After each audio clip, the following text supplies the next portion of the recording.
This episode is brought to you by the American Homebrewers Association, a community of more than 40,000 fermentation aficionados. Join the association or renew your membership by January 4th and choose a free brewing book to add to your library. Details at homebrewersassociation.org. That's homebrewersassociation.org.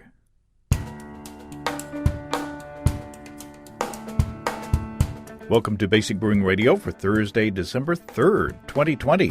I'm James Spencer. Here at Basic Brewing Radio, we're all about home brewing. This week, longtime listener Greig McGill from Brewaucracy in Hamilton, New Zealand, joins us to talk about our collaborative effort to brew a low-gravity but very hoppy and delicious rye and wheat beer. If you go to basicbrewing.com, you can find archives of our audio and video shows, and if you go to basicbrewingshop.com, you can find our DVDs and our brewers' logbooks. You can follow me on Twitter and Instagram at Basic Brewing and find our show page on Facebook as well. If you want to support us financially, check out patreon.com/basicbrewing, and thanks to everybody who's helping out in that way.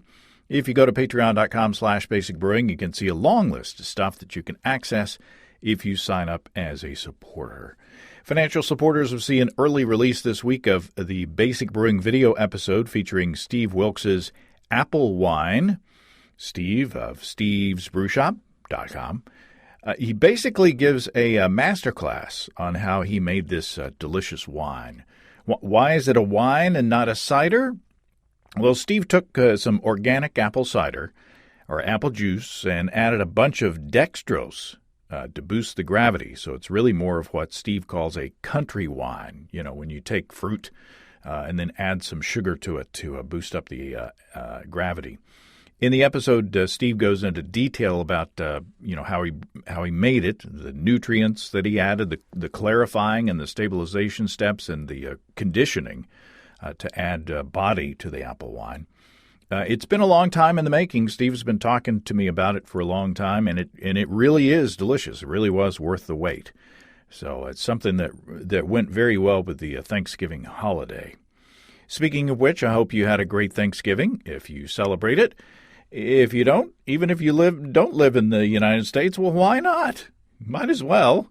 It's an excuse to make a pie or two and cook some special family dishes that maybe you don't eat but a time or two each year.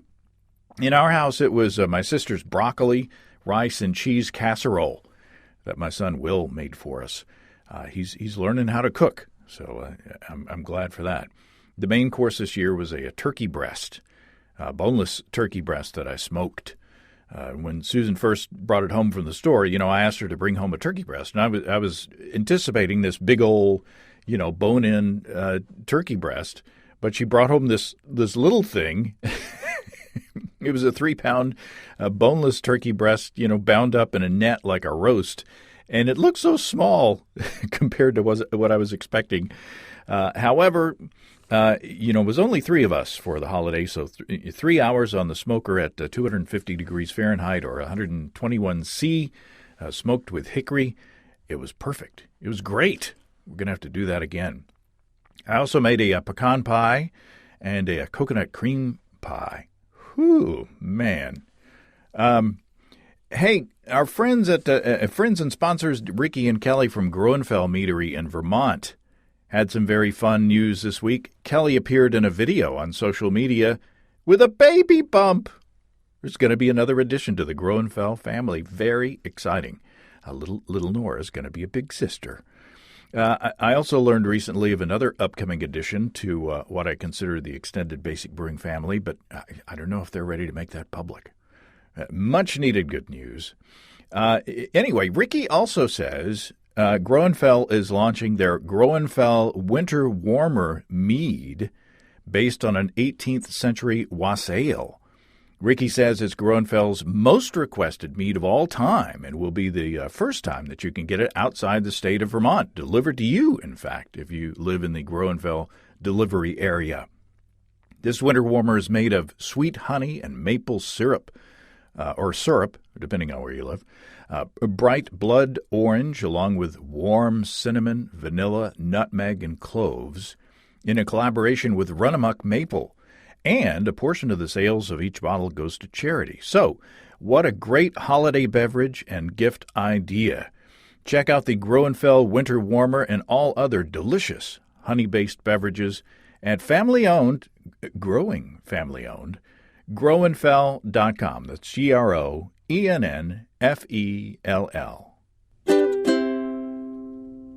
And also be on the lookout for some very exciting news from our friends and sponsors at Imperial Organic Yeast.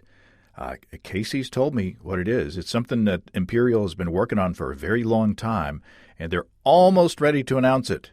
So follow Imperial Yeast on the socials for details when that comes out. In the meantime, I've added another recipe to our small but growing recipe section of basicbrewing.com. If you go to basicbrewing.com/recipes, you can see the recipe for my 15-minute Saison brewed with B56 Rustic from Imperial. Man, I need to brew that beer again. It's an extract beer made with Bavarian wheat and Gold Pills Vienna liquid malt extract and golden candy syrup. The wort is only boiled for 15 minutes, so it's super easy, with German Mandarina Bavaria hops at the beginning of that short boil.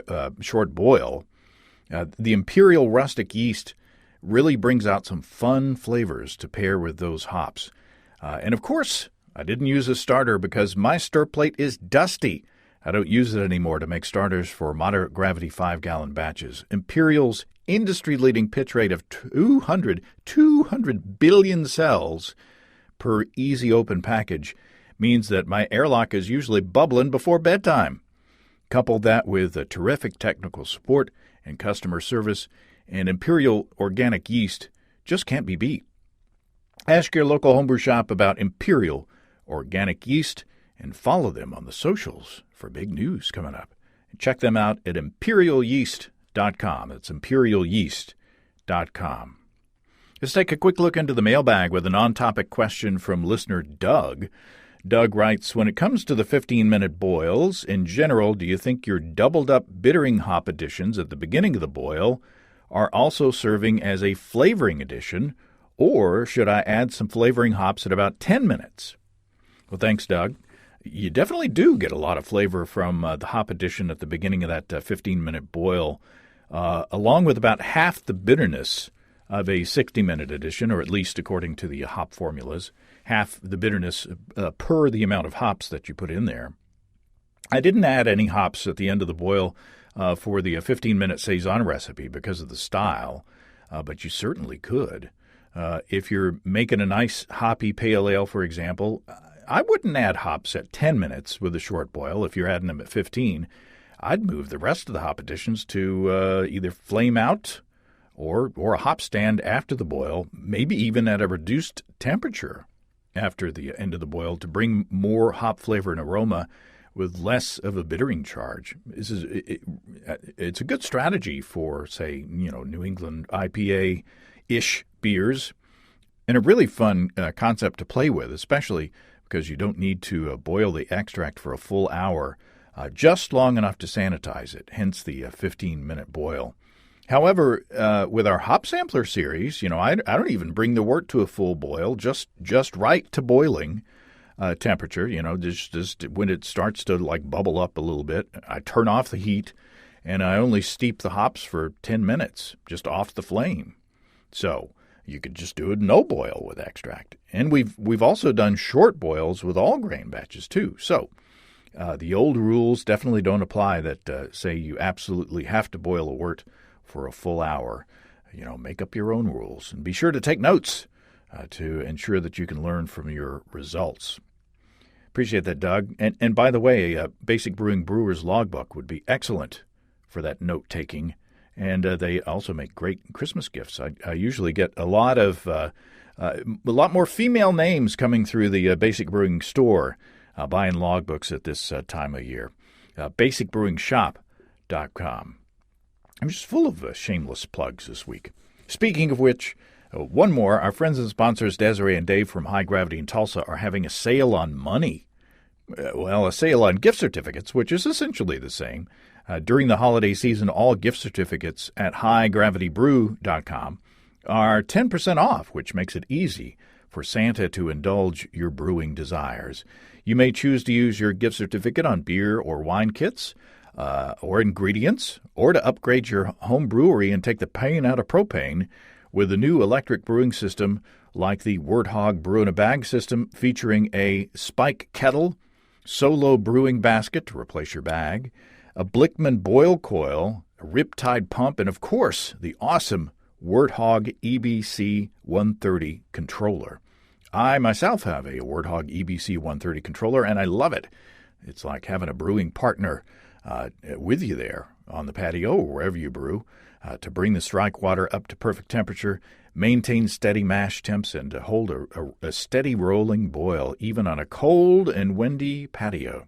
HighGravityBrew.com has a wide range of brewing systems to fit your budget and needs, and a handy build-your-own brewing system page to let you custom configure one if you like. Head on over to family-owned and operated HighGravityBrew.com to pick out a gift certificate at 10% off this holiday season. HighGravityBrew.com. That's HighGravityBrew.com.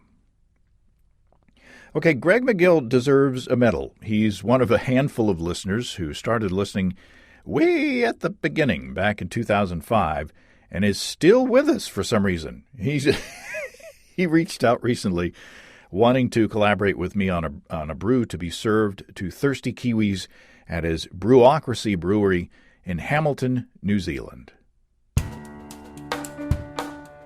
Greig McGill, welcome to Basic Brewing Radio.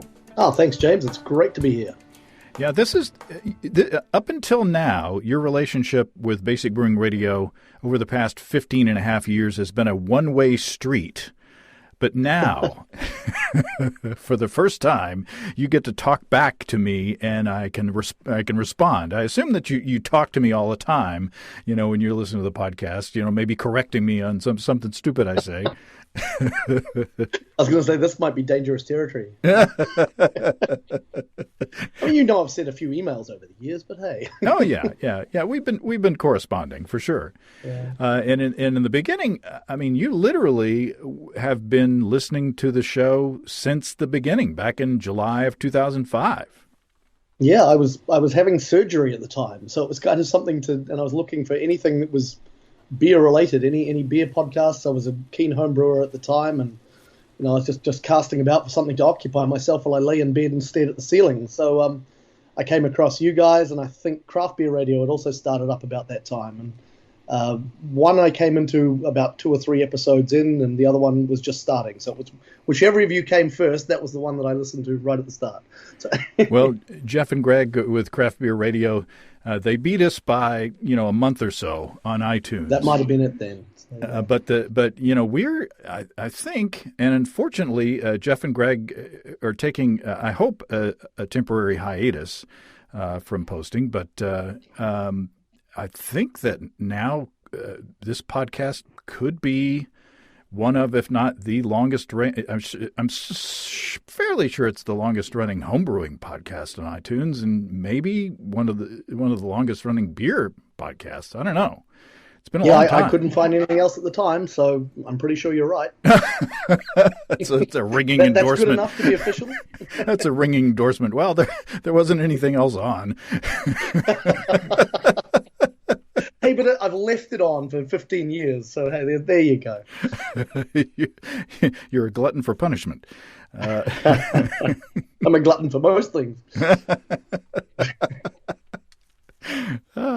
Well, it's I remember corresponding with you back then, and getting emails, and back then it was like, wow, we got we've posted 3 episodes, and so far we've gotten 300 listeners, so it was a long time ago. And I remember corresponding with you and maybe a couple other folks, and it just was amazing, because here I am, standing in my closet recording this this podcast and putting it out there on this fairly new technology, and people around the world, from the other side of the globe are communicating, and so.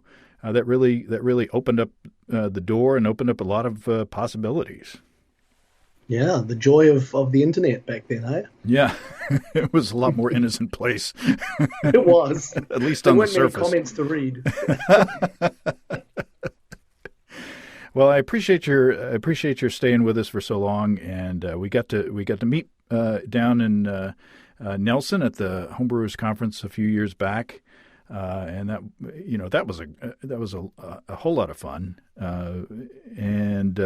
You reached out a while back wanting to collaborate. And you're now a professional brewer. Tell us about what you're up to. But first, I'm not sure I'm professional. You have to pay yourself before you're professional. But I have a professional brewery. Some people pay for the product, so yes. So we, as I say, we were kicking around the idea. I was quite happy being a home brewer. I didn't really want to go professional. But I was working in IT and getting less and less happy there, and I'd taken a year off to kind of evaluate and see what I wanted to do with my life, and ended up giving IT one more last go, working for the University of Auckland, and that was great. It was a good team, but I still just found myself not enjoying the work anymore. So along with my friend and business partner Phil, he sort of gave me a bit of a push, and others had given me pushes in the past and said, hey, well, all right, let's do this thing. So Brewaucracy was born as a real entity after being sort of a contract brewed, small batch, almost a hobby that pays for itself since 2011. So it was pretty cool to finally fire up the big brew house in 2018 and open the tap room and start putting smiles on people's faces via the medium of beer. It was great. And you're in Hamilton, is that right? I am, yeah. So we're about 90 minutes drive south of Auckland, which is New Zealand's biggest city. And that's, if you come and visit, and you should, that's where you'll fly into. Well, maybe not right now, but soon, we hope. They won't let me. No, real soon now. So it's a short drive down, as long as the traffic's not terrible, which it sometimes is. It's an interesting little place to be, in that it's not interesting. There's not much going on in Hamilton. So this is where I was born, and I sort of thought, well, we're better to try and revitalize the culture a little than my own hometown. So we started up the brewery here, and I've had a lot of thanks and people really happy with the fact that we did that, because they now feel like there is something quite cool happening in Hamilton. And they've come, a lot of people have come to see us. There's now been a couple of other breweries open up. There was one quite large brewery here, and they were sort of started by a hospitality company. So they had slightly different goals than we do. We're very much bringing the beer directly to the community, and they very much are about building an empire based on great beer. And it is great beer. I have nothing bad at all to say about them. But it's an interesting little town, and getting more interesting by the day. And where did the name Brewaucracy come from? Oh, well, Phil and I are political oddballs. We're kind of, libertarians not to the degree that you guys have your Tea Party people over there. I'll get hate mail if I say I identify with them.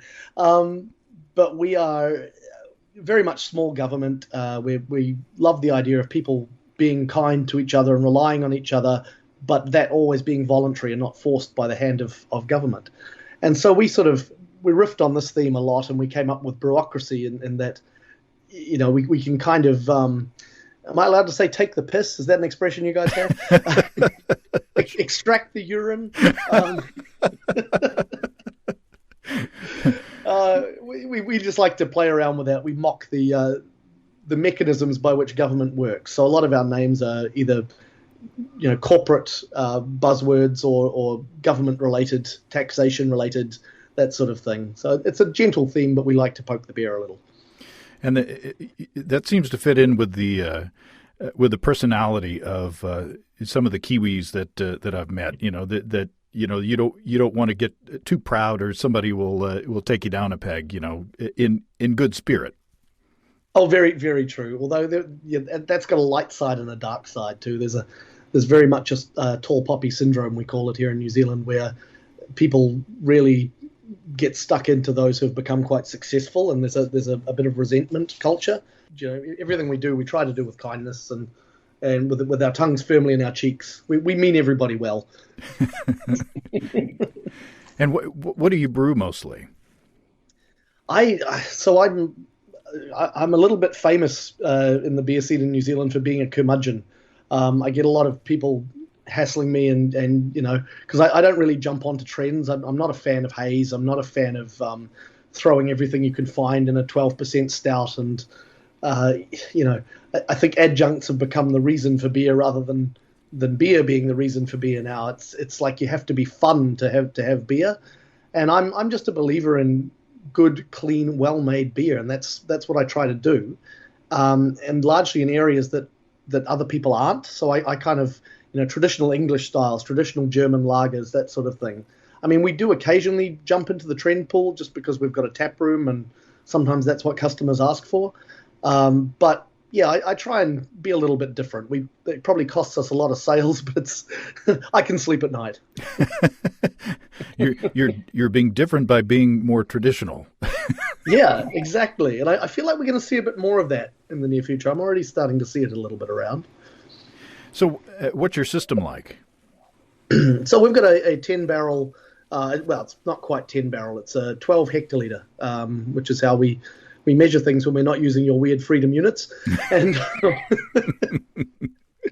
so it's a 1,200-liter brew house into 3 conical fermenters. I've actually got 6 conical fermenters. So it's a double. One side's 24 hectoliter, one side's 12 hectoliter. And we can double batch into the bigger tanks. I'm not often using those. Those are for beers that, when I know we're going to rush on or when I need to produce something that I've pre-sold half of or something like that, but I still need it for the tap room. We do the double batches. The constraint on me is I've got 1 bright tank of each. So I'm always trying to, just about every day, I'm transferring, filtering, pump kegging. I've made a lot of work for myself, which is a challenge because there's really only me in the brewery. So yeah, it's a busy week. It was a 7-day week. I've finally got it to a 6-day week. So. You only work part-time when Exactly. you're not I've got sleeping. A whole day off now. Yeah. When you're not sleeping, you work. That's right. That's the part. Well, you emailed me because you've also got a pilot system that you wanted to kind of play around with. Yeah. So this is SS Brewtech, who are an American company. I believe most of the equipment's fabricated for them in China, but they do all the design and they're very proud of their systems, and they should be. So when I was setting this place up, we bought this from our local homebrew store, which is, I think you've met those guys from Brew Shop when you were over. Yeah, Gavin and Peter.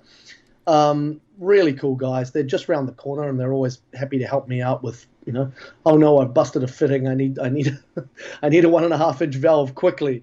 So we do use freedom units for some things, and and they will always, they're always there for me. And so they sold me this piece of kit at a really good price, and it's just a little SS conical fermenter, SS brew kettle, and a mash and lauter tun from them as well. And it's all self-contained. It's nice and easy to clean and to use. I've got a Blickman burner with it, so it, really roars when it's going. And that just lets me knock out a half barrel at a time if I want to test something or, say, do a collaboration with a podcaster from the US or whatever we happen to be making. And you're able to do brew in a bag as well. Well, able is probably an interesting way to put it. The first time I tried it was with yours, and I'm sure we'll get to what a disaster that was later. Spoiler alert. Spoiler alert. I made myself some notes, and hopefully that won't happen again. So yes, we can do brew in a bag. Well, you say yours was disastrous, but our numbers kind of lined up. So I don't know. I don't know what that says about my brewing. That was deeply weird. I think you did a better job than that. I'm gonna say that you did a better job than you thought. That way, I won't look bad because I disagree, but I'll take it. Now you approached me and I was thinking, what the heck? I'm no expert in, any, recipe development or anything like that. But I have come up with these weird, low gravity rye based recipes that, nobody else, or, I was the first to do them and some other people have done them successfully. But that's kind of what a bit of what I've been known for. So I said, hey, what the heck? Let's do one of these little weird things. So we came up with a recipe that was wheat and rye and no barley whatsoever. Yeah, and that was cool. And while you say you don't do recipe development, that's not necessarily what I was looking for. I was looking to capture the spirit of James Spencer Basic Brewing Radio. Let's capture some of these weird things that you do and see what we can do with it here. And I think we did that. It was really cool to do and really cool to be a part of. Well, I was extremely flattered and intimidated to be asked to participate. But thank goodness for the pilot system. It was only a small batch. And it's gone, so they liked it. Well, that's a good thing. So talk about. So you did a recipe based on my recipe, and then I did a clone of your recipe. So first of all, talk about your recipe. So I went back and watched your original video where you'd made this low alcohol, low gravity rye and wheat beer, and I was just struck with the Rye Wit name. How could I not use exactly the same thing? Even though as you pointed out in the video, it's definitely not a Rye Wit. Oh, whoops! Spoiler alert! There's a video. Yeah, I wish I could remember, and maybe I'll go back and see if I can find the name of the listener or viewer who came up with that name, because I didn't come up with the name, and I need to find that out and give him credit. But anyway, go ahead. Yeah, it was rye and it was wheat, and that was the whole extent of the recipe. And I think you thought at the time it was sort of 2.5%, and that just got my creative juices flowing. So all I did really was take your recipe based on what you did, pop it into Beersmith, which I've been using as a home brewer and a pro brewer for pretty much forever, and played around with it until I thought it would work on our system at the efficiencies that I have. How wrong I was, but we'll come to that. So get into the specifics. What were the details? Yeah, so it's 40%. So I'm using German best malts here. So we used the best rye malt from Germany. I don't know if it is the best, but that's the company name. There's 40% of that. And we had some, normally I would have used malted wheat. We had some Thomas Fawcett torrefied wheat floating around the brewery, which I use for normally just to add a little bit of head retention. It brings a little bit of slightly toasty biscuit flavor. And that's New Zealand biscuit too, not American biscuit. Like a cookie? I'll let you get into that one later, James. I'm not starting any wars. So the recipe guideline always says you should never use more than 10% torrefied wheat in a recipe. And I thought, well, rules are made to be broken. So let's use 60% of it. So that's where the majority of our grist was that wheat. So it's 60-40 wheat rye. Along with that, we've got some boil hops. James's original was East Kent Golding, so I stuck with that, and that's where our boil IBUs all come from. And then I really wanted to have a big New Zealand and American hop presence, just to signify the collaboration. So I just worked out roughly the IBUs I wanted from the Whirlpool, and went with a big Nelson Sauvin charge in the Whirlpool to about. My calculated was about 10.4 IBUs, but the Whirlpool was slightly hotter than intended, so we probably got a little bit more bitterness than intended. And then we had a big Sauvin and Centennial dry hop, which was 250 grams of Nelson Sauvin in my case and 170 grams of Centennial. And that was a 3-day dry hop. I find if you go any longer than that, especially on that small kit, it gets quite vegetal. So I just 48 to 72 hours is sort of my limit for dry hopping. Unlike we don't have your great looking imperial yeast here, at least not that I know of. So I used San Diego super yeast from White Labs, WLP 090, which is a similar sort of a heritage, but kicked up a notch, I believe. What else did I do? Water treatment was pretty gentle. What did I do there? Sorry, I'm just looking at my recipe. Yeah, so we did go with a slightly higher sulfate to chloride ratio. I did kind of want to bring out the bitterness a bit even though it was a very low alcohol beer. I was worried about the sweetness and the stickiness from the rye, and I kind of wanted to offset that sweeter mouthfeel with a little bit more bitterness. So we did aim for a sulfite to chloride ratio of around 1.8, which Beersmith tells me is slightly bitter. Just delicate. But yeah, then I don't know, James, if you want me to get into the specifics of the brew day. It was kind of a funny story, but well, let me go over the details of my take on it.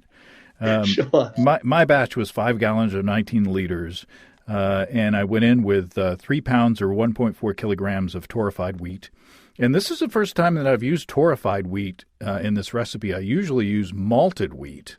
And then I had 2 pounds or 900 grams of malted rye. And when I was mashing in or doughing in, I said, is the rye going to have enough, enzymatic or diastatic power to convert all of this? And so you had already done the recipe, and it, seemed to work. And so I went ahead and mashed for 90 minutes at 150 degrees Fahrenheit or 65 C.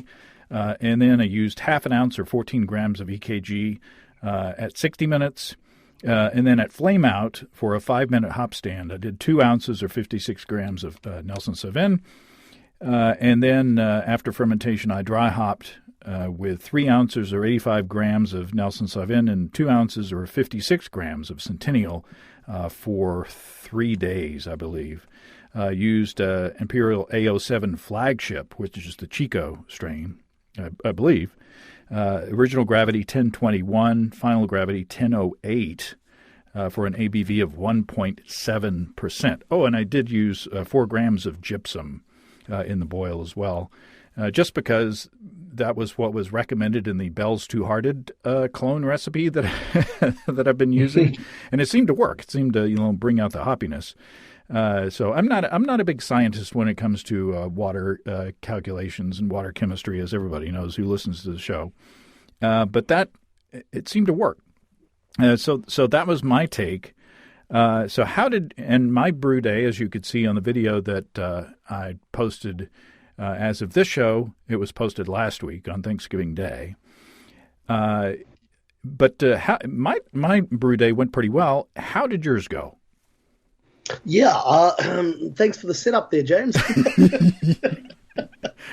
Not so well. So part of this was me doing brew in a bag for the first time with that amount of rye and wheat in the mix, and no barley or anything. That seemed to be the only way for it to be done. So I popped down to brew shop and had a chat to Gavin and got myself a nice big bag, and then brought it back here and started to mash in and completely poured half of my grist all over the floor. Scraped it up, put it back in.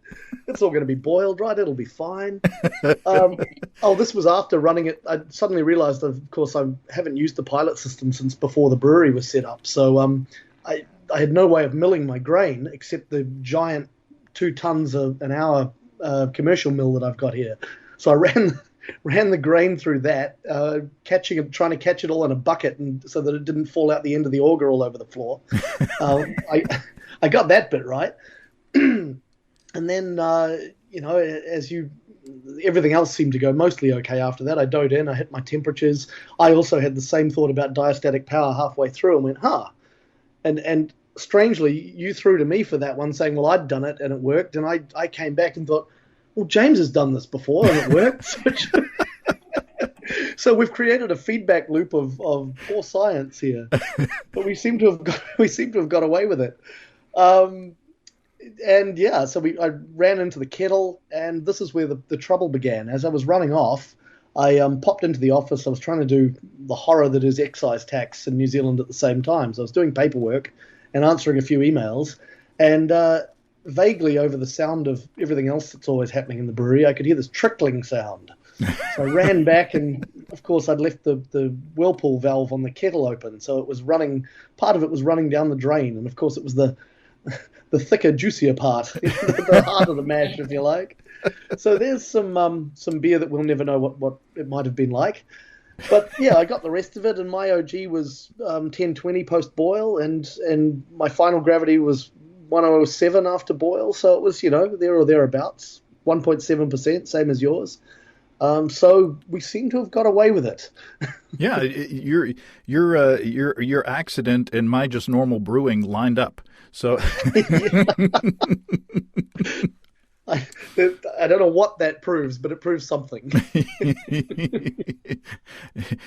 And of course, our water to grain ratio may be different, so Of course, there could be some variation there. I did start out with 8 gallons or 30 liters at the beginning of my process, and that's what I mashed in too. So together, with the really super thin mash, and then the limited amount of malted rye in there, conventional brewing wisdom would say that that's not going to work.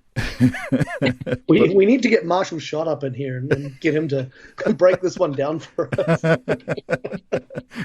We'd have to get Google Docs and a triangle test, and yeah. But it'll be for science. It'll be fun. That's right. Yeah. And at the end of it, it'll turn out that nothing makes a difference. So We love you, Marshall. Please don't shoot us.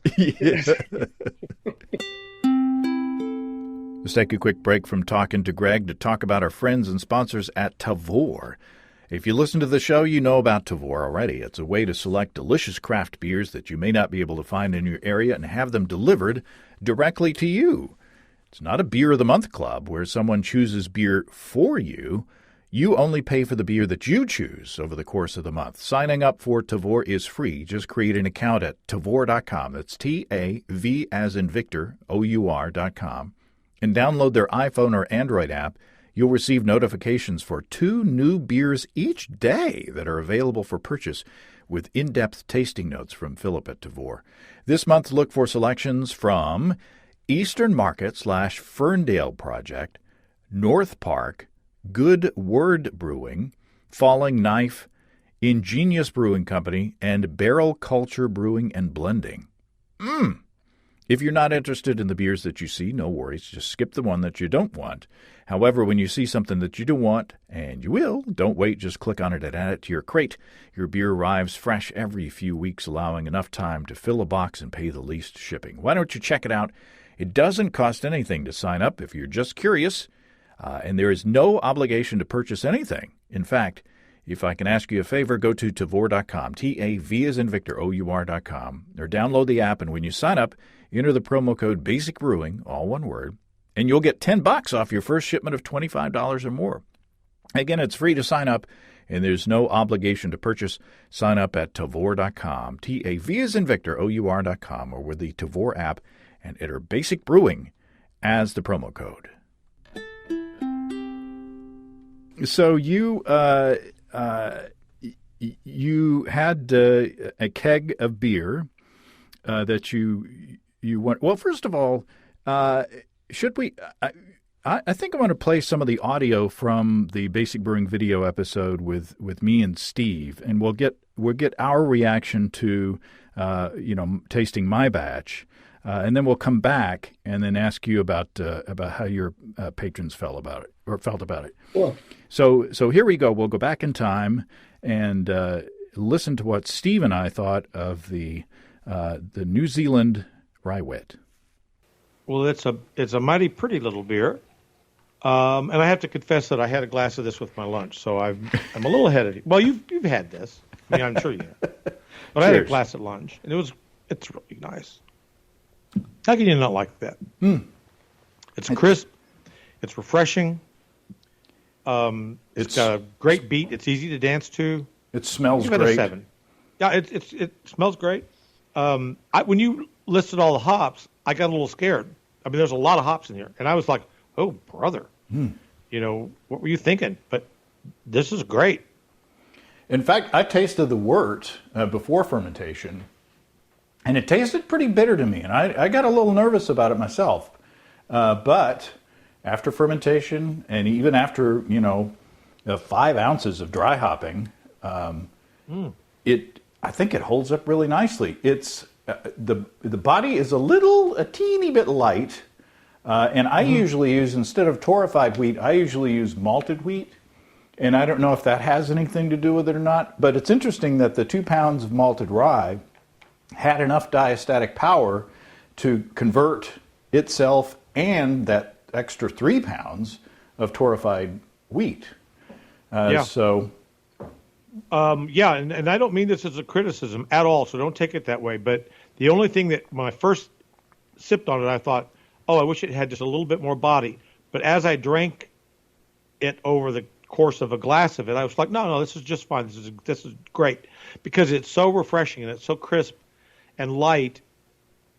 It's like at first it's just unexpected. It's unexpected that it's as light as it is, but once your palate adjusts to it, it just takes about 3 sips, three good glugs, and you're like, oh no, this is just right. Yeah. So, I think it's not watery at all. No, it's not. It's just a teeny bit lighter in body than what I'm used to, and I think that It just takes a little. I think if you were to taste this against, say, a Miller Lite or one of those, ultra low carb beers, this would be thick, in comparison. Yeah, it definitely would. And in fact, I drank it was a PBR. I drank a PBR the other night, and it's okay, but this has got a lot more body, a lot more mouthfeel. It's actually a lighter beer in terms of the calories, I'm sure, and the alcohol, but a way better beer. Yeah. So I don't want to get sued by the PBR folks, but that's just a review. And boy, if I had my druthers, I'd rather drink this any day. So there you go. Steve and I liked it. We liked the hop combination. I said in the episode that when I tasted the unfermented wort, it was like it seemed pretty bitter, and I was kind of scared by that. But by the end of the process, even with all those hops, in that low gravity wort, it came out, we think, pretty darn good. And I'm sipping on some right now, and I like it quite a bit. Good. Yeah, I was when I watched that I heard that little bit of audio you were talking about. It was very similar, except you guys seem to get a lot more hop out of yours. And I'd put that down to perhaps my system of hopping and dry hopping in a bag, which I don't do that in the big brewery, but I did do it in the pilot brewery because I don't have any filtration for the small one. So getting it out of there is a challenge. Mm-hmm. But yeah, I was a little disappointed with the subdued hop, but I loved the flavor and aroma that it gave.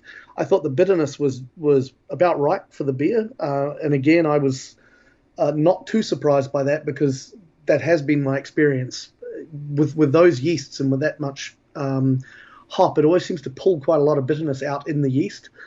So you never seem to end up with it as much in the beer. So I'm never afraid to overhop up front. It seems you get a little bit more oil out of those hops, and I like that. I agreed with just about everything you said. I found the body a little light, but that's to be expected at 1.7%, and certainly nothing that was a problem after quaffing a pint, which you can nicely do at 1.7%.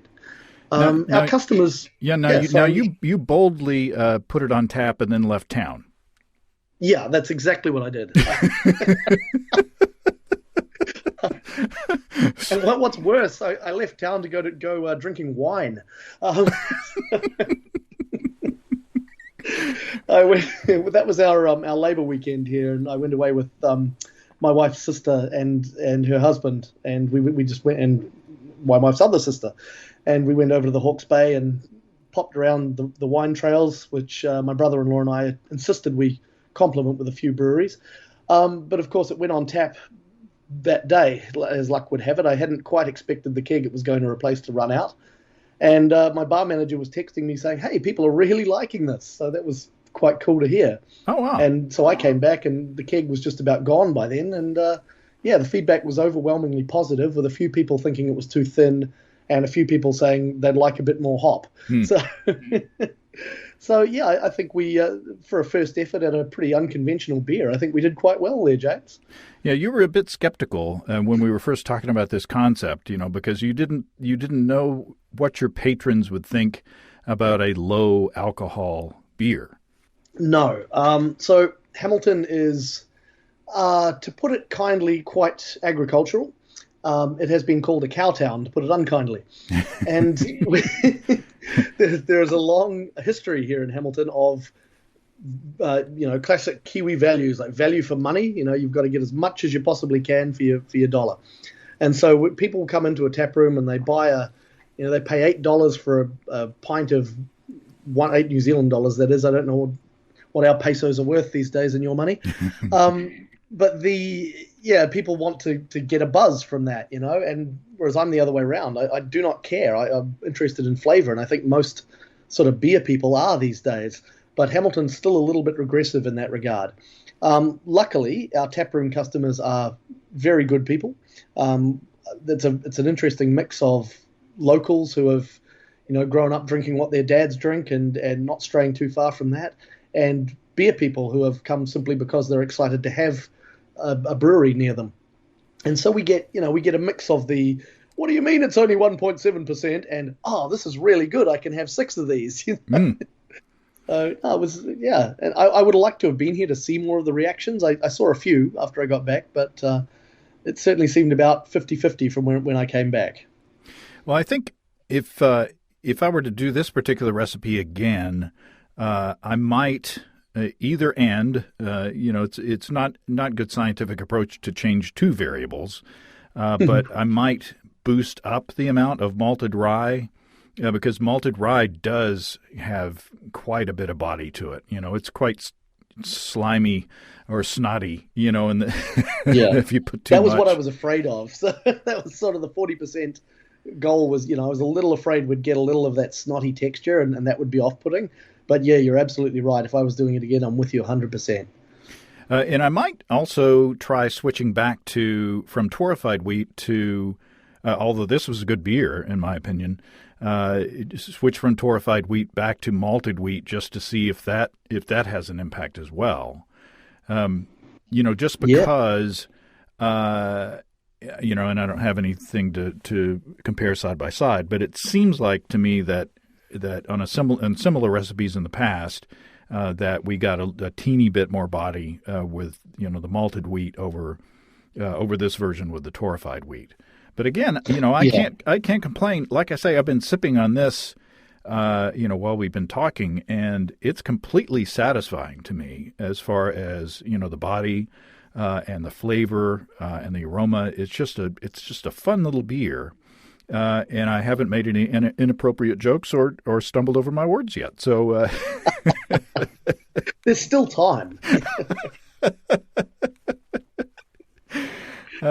So is this the kind of concept that you think you would try again?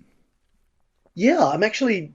I almost want to do a series of these little rye-based beers, and just as you were suggesting, play with a few more of the variables.